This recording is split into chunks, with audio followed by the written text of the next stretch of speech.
मैं हूँ रमाकांत शर्मा और आप देख रहे हैं फैक्ट तंत्र।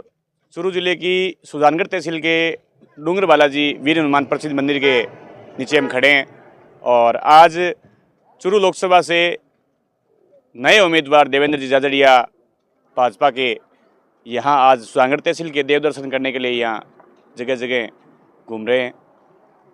सर्वप्रथम बिदासर में आज प्रोग्राम हुए, उसके बाद में भी डूंगर बालाजी का प्रोग्राम होना है और कुछ ही देर के बाद में झाझड़िया जी यहाँ पे पधारने वाले हैं। उसके बाद में सुजानगढ़ प्रॉपर में कुछ देव दर्शन करेंगे। झाझड़िया जी के स्वागत में बहुत सारे लोग यहाँ पे इकट्ठे हो रखे हैं, हम उनसे भी बातचीत करेंगे। और कन्हैयालाल जी नए उम्मीदवार उतरे हैं इस बार लोकसभा चूरू में, क्या लग रहा है आपको? ठीक ही लग रहा है। कौन जीतेगा चुनाव? झाझड़िया साहब जीतेंगे। झाझड़िया साहब जीतेंगे?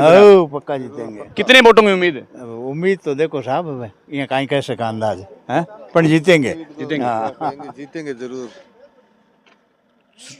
चूरू लोकसभा पे एक छत्र राज करने वाला परिवार कसवा, जिन्होंने लंबे समय तक यहाँ पे लोकसभा की राजनीति की है और इनके सामने जो कैंडिडेट उतर रहे थे राहुल जी कसवा के, रफीक जी मंडेलिया, तो जाट समाज के सुना जाता है लोगों से कि जाट समाज के जो कांग्रेसी लोग थे उन्होंने कभी भी मंडेलिया जी को वोट नहीं दिए और राहुल जी को वोट मिलते और 4-4, 5-5 लाख के अंतर से वो चुनाव जीत जाते।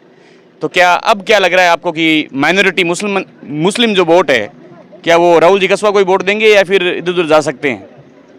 नहीं, वो तो कोई ज्यादा नहीं है, पार्टी के पीछे वोट मिलते हैं। पार्टी के पीछे वोट मिलेंगे। पार्टी के पीछे वोट मिलेंगे। पार्टी के पीछे वोट मिलेंगे।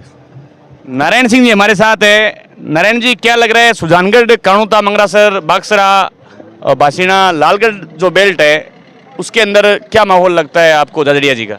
देखिए इस बार बहुत ज़बरदस्त माहौल है, युवाओं में सब में ज़बरदस्त माहौल है कि पार्टी ने जिनको लगातार 30-35 साल से चूरू लोकसभा का नेतृत्व करने का और सेवा करने का मौका दिया और आज जब बारी आई कि एक नए प्रत्याशी को हमारे देश के यशस्वी प्रधानमंत्री नरेंद्र मोदी जी ने यहाँ पे भेजा है, देवेंद्र जी झाझड़िया को, तो उनको राहुल जी को ये सोचना चाहिए कि हमारे को कंधा से कंधा मिला के और देवेंद्र जी झाझड़िया का सपोर्ट करना चाहिए। लेकिन उन्होंने पार्टी के विपरीत 30-35 साल पार्टी ने उनको मौका दिया, उसके बावजूद उन्होंने आज पार्टी बदल ली और वो कांग्रेस में चले गए।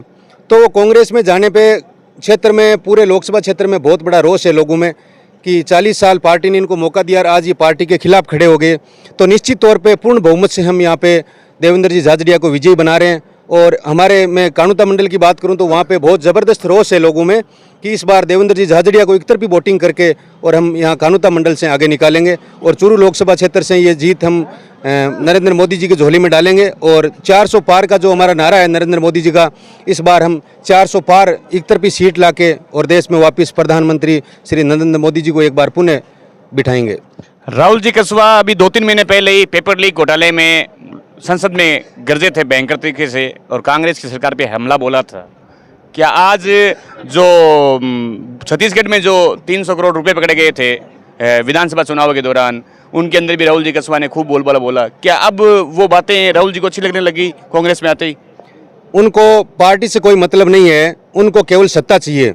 जब तक वो भारतीय जनता पार्टी में थे, तब जब कांग्रेस की बुराई करते थे और राठौड़ साहब को बताते थे कि पूरे राजस्थान का दबंग लीडर है और अच्छी रणनीति बनाते हैं और इनकी वजह से आज वापस सरकार बनी है। लेकिन जैसे ही उनकी टिकट कटी तो वो राठौड़ साहब को सामंतवादी बताने लग गए और कांग्रेस पार्टी को, और जो कांग्रेस के राहुल गांधी जी नेता है राष्ट्रीय, उनको वो अच्छा बताने लग गए।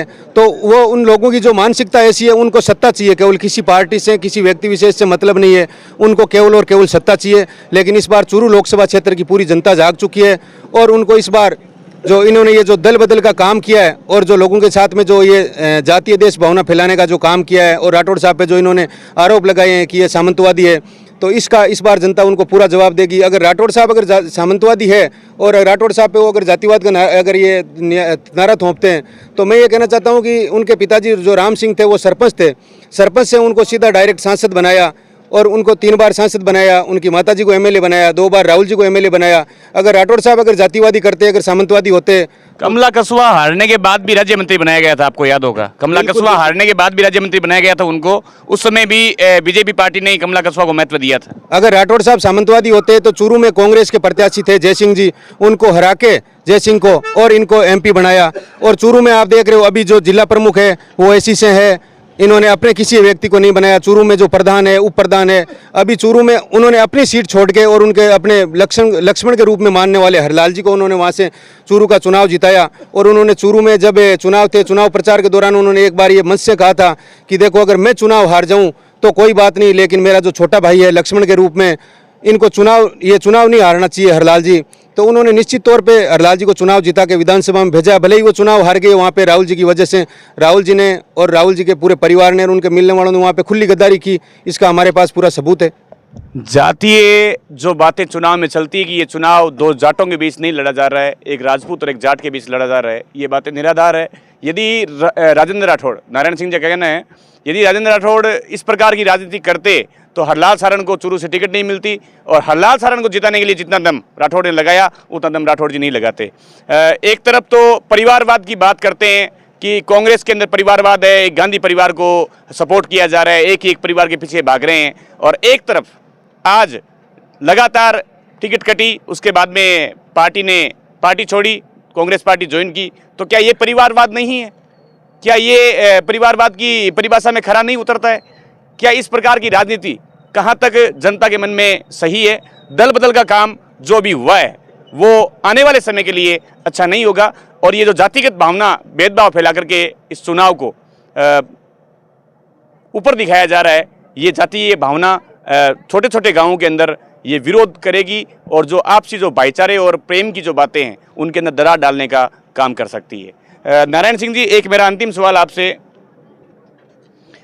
संतोष मेघवाल के चुनाव में राहुल कस्वा और खेमाराम जी का मंच साझा नहीं करना कहाँ तक उचित था?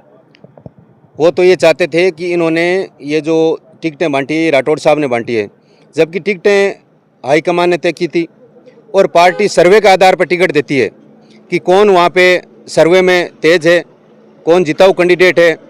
टिकट मांगना सबका अधिकार है, लेकिन जैसे ही जो अन्य उम्मीदवार हैं उनकी टिकट कटी, संतोष जी मेघवाल को टिकट मिली, उन्होंने अंदर ही अंदर, जिसमें मैं कहना चाहूँगा राहुल जी और राम सिंह जी टिकट मिलने के बाद पूरे क्षेत्र में नहीं आए, और उन्होंने अपने जो मिलने वाले थे, उनके जो निजी लोग थे, उनको उन्होंने फ़ोन करके बोला कि किसी अपने को मंच साझा नहीं करना है, कहीं भी जाना नहीं है, अपने को वोट नहीं दिलवाने हैं। और उसका जो परिणाम आप देख रहे हो कि हमारे को ये सुजानगढ़ में हार का सामना करना पड़ा, क्योंकि उन्होंने कहीं भी वोट नहीं डलवाए और यहाँ पे जगह जगह विरोध करवाया। लेकिन निश्चित तौर पे हमने यहाँ पे खूब प्रयास किए, और जो आप देख रहे हो कि संतोष जी थोड़े से एक वोटों से यहाँ पे गोपालपुरा डूंगर बालाजी पर देवेंद्र जी जादड़िया का माता बहनों के द्वारा स्वागत किया जा रहा है, तिलक अर्चना करके, और खूब धार्मिक परंपरा, रीति रिवाज, गीतों के साथ जादड़िया जी का स्वागत डूंगर बालाजी वीर हनुमान मंदिर के मुख्य द्वार के नीचे यह कार्यक्रम चल रहा है। संतोष मेघवाल इनके साथ है, सोहन जी लोम रोड और तमाम यहाँ के ग्रामीण बीजेपी कार्यकर्ता यहाँ मौजूद है, और महिलाएं आप देख सकते हैं।